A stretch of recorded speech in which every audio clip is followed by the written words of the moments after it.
Welcome to the City Current Show, powered by Higginbotham Insurance and Financial Services. I'm your host, Jeremy Park.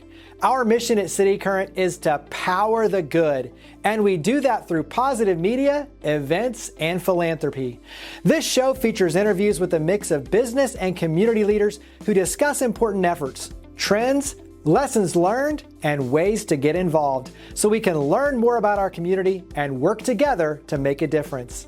Now, on to the show. And we always love having our City Current speakers come on the show. That's why we're honored to have with us Matthew Emerzian. He is the founder and CEO of Every Monday Matters. He's the best-selling author of You Matter and many other books. His latest book is coming out May 5th. It's called Make It Matter, Unlocking Human Potential Through the Mattering Mindset. Matthew, how are you doing, buddy? Dude, you're so good, man. Boom. We are in it. I'm doing well. So it's good to see you again. Well, you were amazing in Memphis. So we had you obviously as our keynote speaker with our signature speaker series in Memphis. Absolutely amazing experience. And we'll touch on a little bit of that in terms of the keynote, because obviously for you, you are doing keynotes all over the world. And, also too, leading into the book, we'll talk about some of the key takeaways there as well. But for those who didn't see you in Memphis, give us a little bit of your background, because you have a very unique story in terms of how you got into this work. Yeah, thank you. Yeah, it wasn't work I planned on getting into by any means. I worked in the music industry. I worked for Robert Kardashian and the Kardashian family. Got to work on projects for the biggest artists in the world. And on Monday morning, I woke up, had a breakdown, emotional breakdown, started suffering from a lot of anxiety, depression. Although I'd achieved success in my life, there was something else that was missing. And it led me down this path to rediscover my mattering, if you will. And what is this life all about? And it just led me to this place of finding myself again, if you will. And I wrote a book in 2007 called Every Monday Matters, 52 Ways to Make a Difference. I just wanted to save people the thousands of dollars I spent on therapy. They could do it in a book for 17 bucks. And all of a sudden that book had a plan and it took off. And next thing you know, fast forward to 19 years later today, it became a nonprofit organization that I started and I run today, and 4 other books and keynotes all over the world. And here we are. So tail Well, it wagging the definitely dog, doesn't hurt to have 101. Oprah as a fan and a promoter of the book, and all these doors. And like you said, the book had a Yep. plan of its own, a higher Yes. purpose. And when you look at the impact and now everything that you're able to do as a speaker, an author, and obviously as founder and CEO of Every Monday Matters, you're Yep. impacting millions of people. So give us a little bit of Every Monday Matters. That's right. So Every Monday Matters is the nonprofit is I have this thought, like there's amazing nonprofits out there in the world that are solving for incredible things, from disease to famine to shelter, et cetera, clean water. And my thought was like, if we solved for all of this, but we still didn't understand how much and why we mattered, and really connect to that purpose, like what it means to be human and what's this life all about, like these deep questions, right? If we didn't solve for that, then I didn't feel like we had fully finished the race, if you will. And as someone who struggled with a lot of anxiety and depression, I started seeing the world different. I had more empathy, more compassion. I started asking people more questions. Like humans and humanity started to matter more to me because my experience of being human forever changed. Like I didn't know what that last dark 10% of what it might mean to be human felt like until I felt it. And I started to see like this void of mattering in the world, either people who were struggling with whether it's mental health or whether it's just general purpose and what am I supposed to do here with this thing? Or on the flip side, I saw people who thought they mattered for all the wrong reasons, which kind of I was in that camp, right? Senior executive, music industry, red card, the whole thing, thinking I mattered, a lot, and realized that none of it actually did. And so I decided to take this on as a cause. And really, the first place that took hold was K through 12 education. So, educators, teachers wanting school curriculum based off my first book, which we ended up creating with a team of educators. And within 3 years, it was in 42 states. And today, now it's in all 50 states and 7 countries, just changing the life of students and educators and families, all over the place. And then the next step was companies. So I started doing keynotes. And then they wanted more. They wanted more mattering. So do you do leadership development? Do you do give back workshops? Do you have a program that we can do every Monday? Every Monday matters. Could we do this all year throughout the year? So we created a corporate program that we work with companies for 5, 7 years to really help them shift their cultures and drive engagement. And whether that's they want to get on the great places to work, fortune list, or whether they're just trying to reduce turnover or their employee sentiment surveys came back low, they bring us in to help them. And it's a slow drip system, man. You don't change a culture overnight, right? And then most recently is the senior living program, which might end up being the sweetest program that we've ever created. uh, this opportunity to make sure our seniors feel the dignity and the mattering that they deserve in the last chapter of their life. And that came about because I was asked to keynote the California Assisted Living Association conference and then the Arizona Assisted Living. And all of a sudden, I did this deep dive into this whole senior living experience. And it opened my eyes again to wait a second.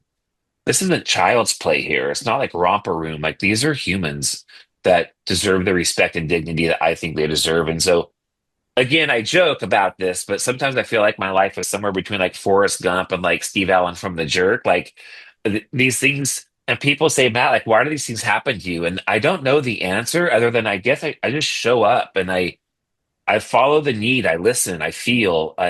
Even as a keynote speaker in the room, like it's never the same because something's always different for me. And yeah, so that's how the nonprofit came about. Well, when you think of everything that you stand for and what you're doing, connection, empathy, like all Yeah, of this, it leads to new opportunities on all sides. And it so I does. think also too, when you talk about working with companies and schools and senior, living facilities, just like you said, for years, it takes a program, it takes structure, it takes processes.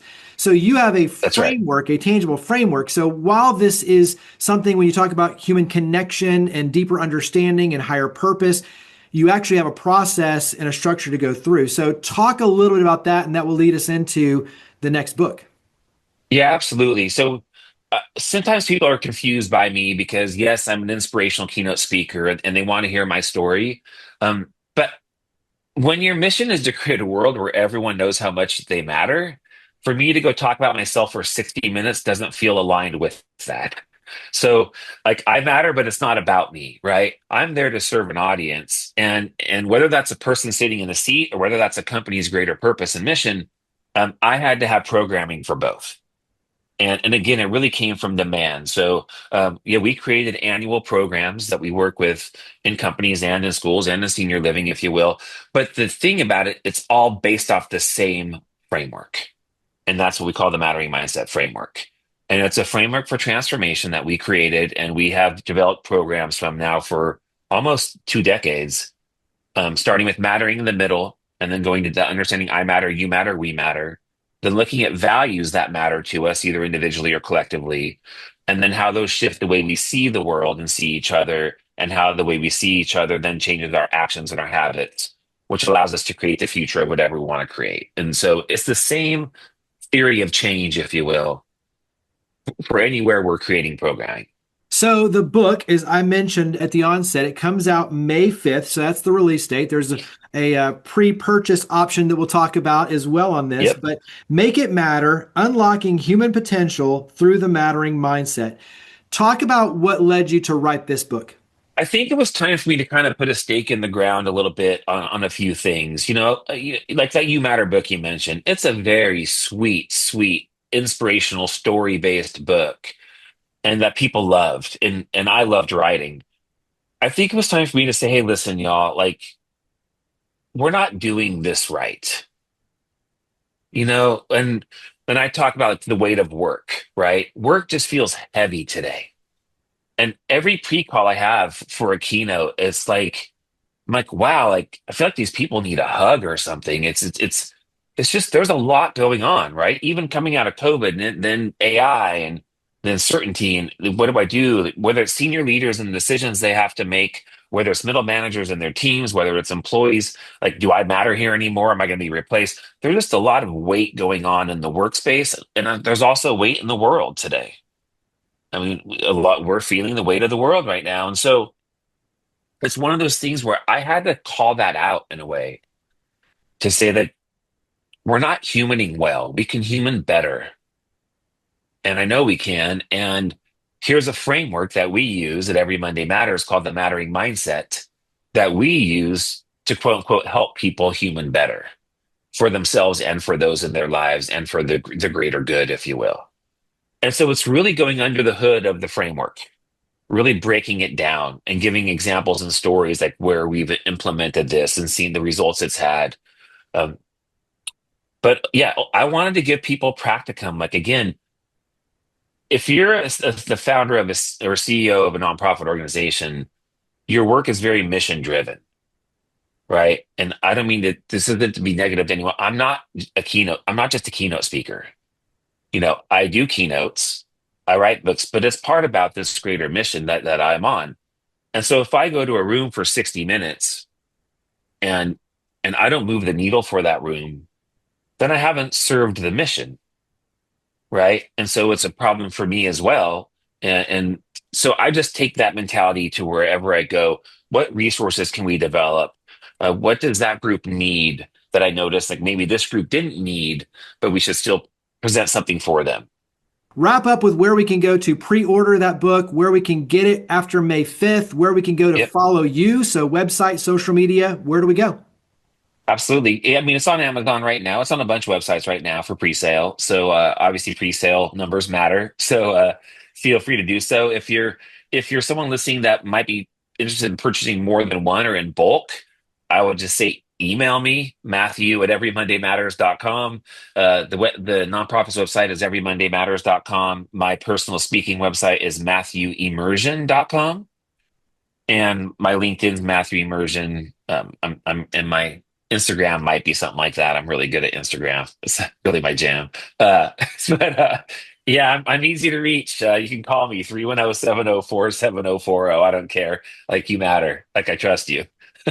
I'm about to say, yeah, you are easy to find and definitely easy to get a hold of, which I appreciate. Yeah. And obviously the world does too, especially when you're putting out all the love and the positive energy. So Matthew, thank you for all you do to power the good. Thank you for coming on the show. You too, man. You inspire me. Thank you.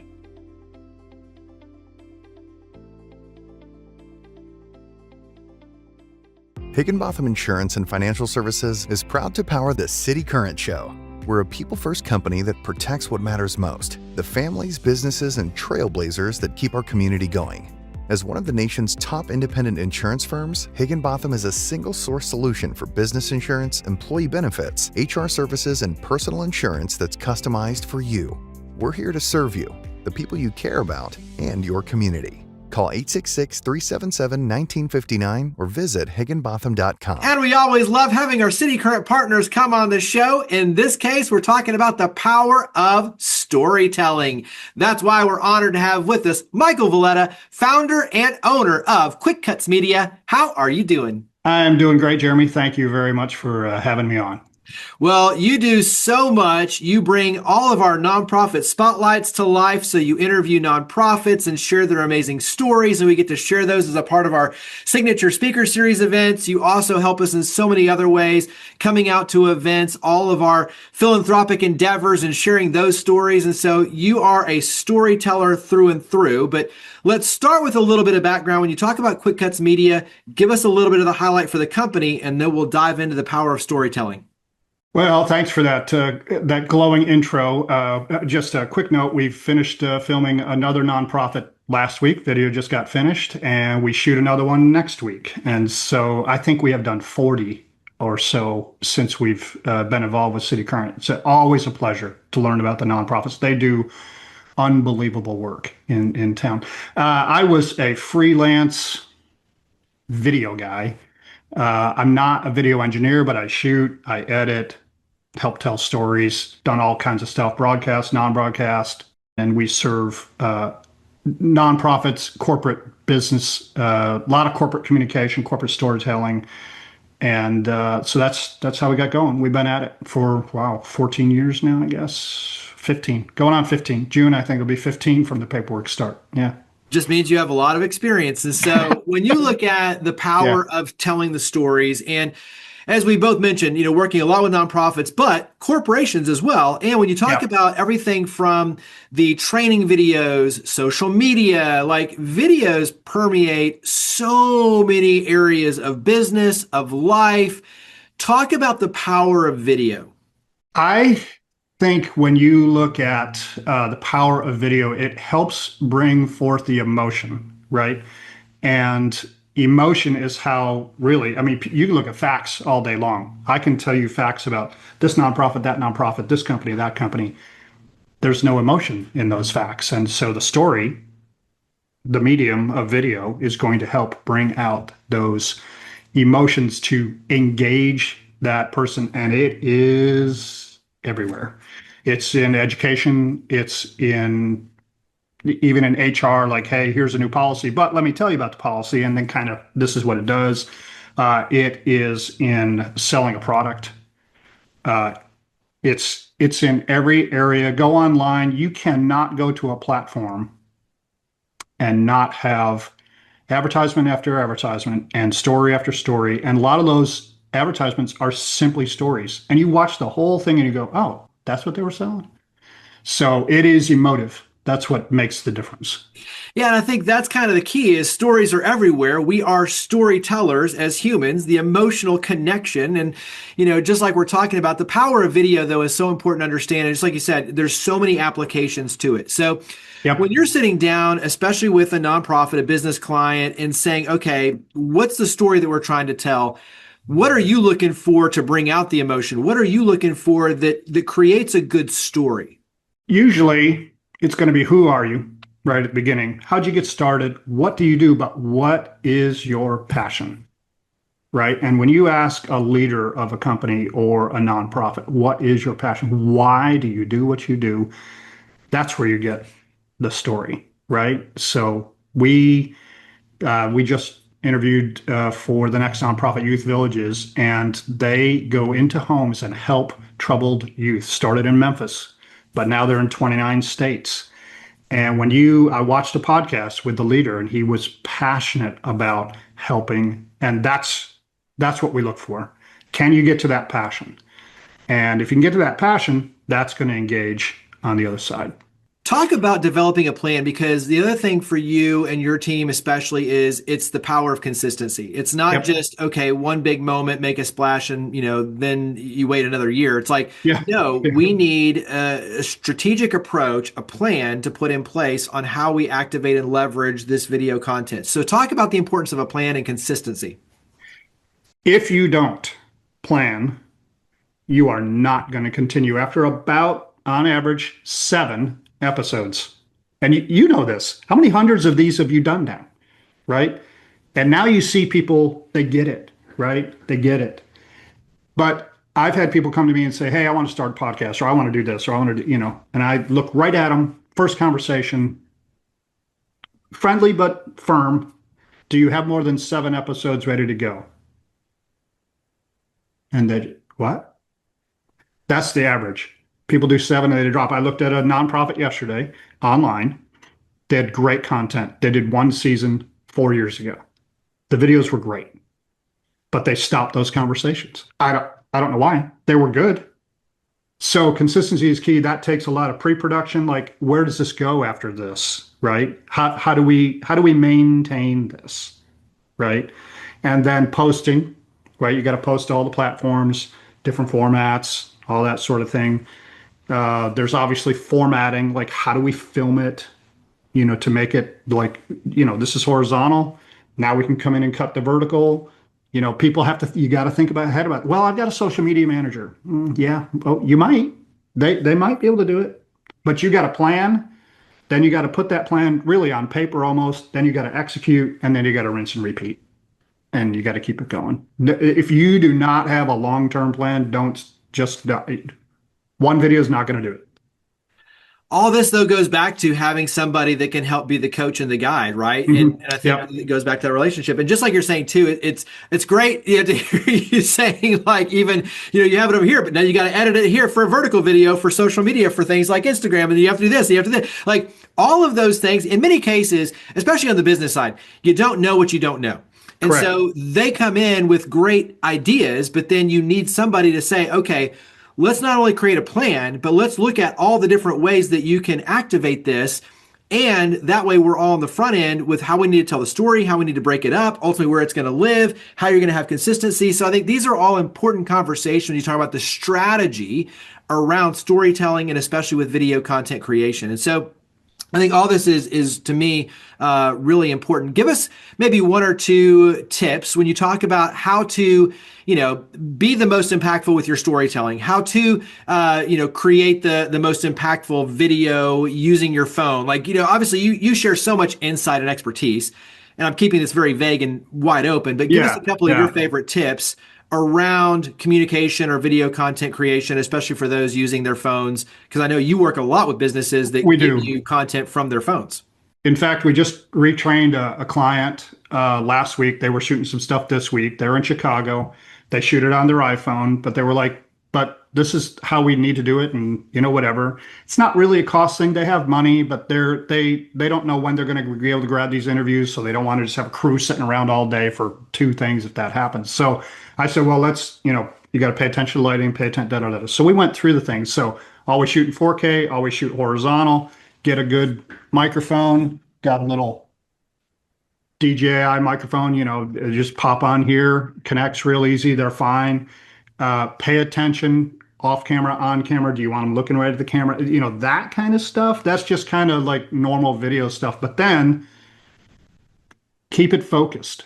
What are you trying to say? Because if people are going to watch it online, LinkedIn, where business stuff is, or any of the socials, they don't want you rambling.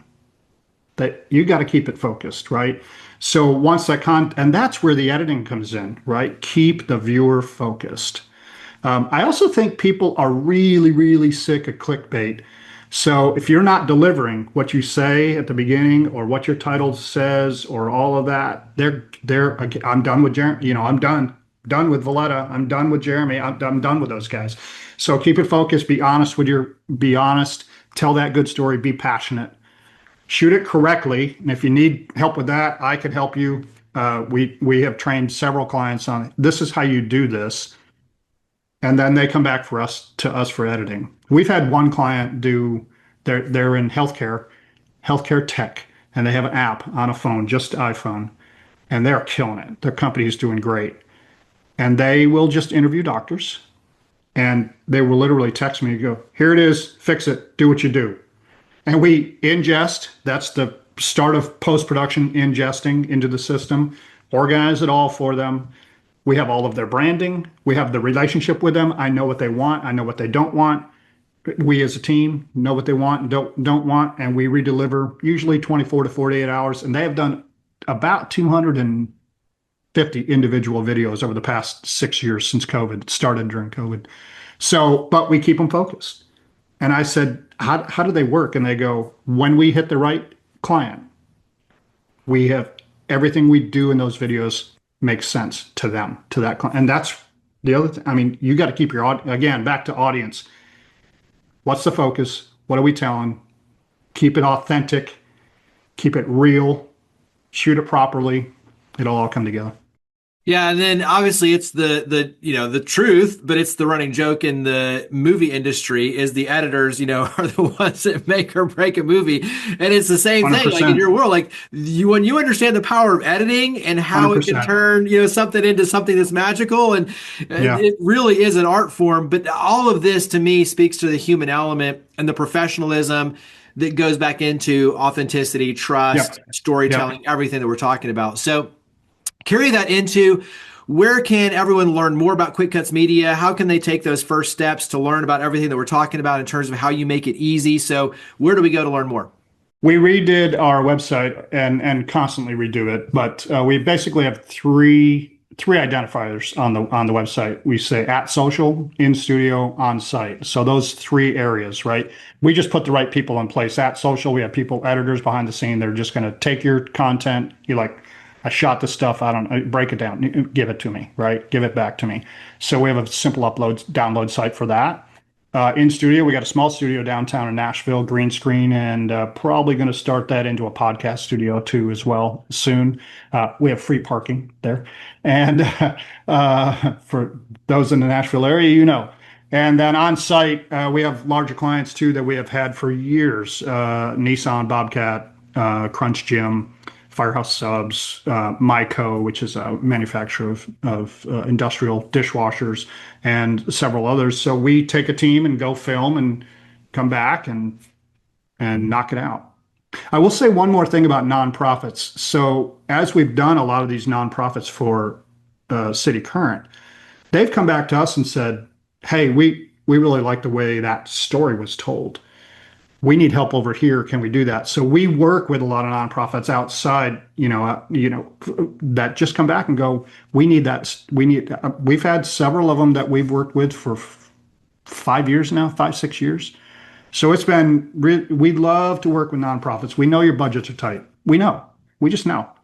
And we try to help you all along the way and get that story right, because they're doing the real work, right? Those nonprofits. And we want to help. So website is quickcutsmedia.com, QUICKCUTS media.com. So quickcutsmedia.com, easy place to go and learn more. Well, Michael, thank you for all you and your amazing team do to power the good. Thank you for your cityCURRENT partnership as well. Thank you for coming on the show. Your team does an awesome job. Thanks.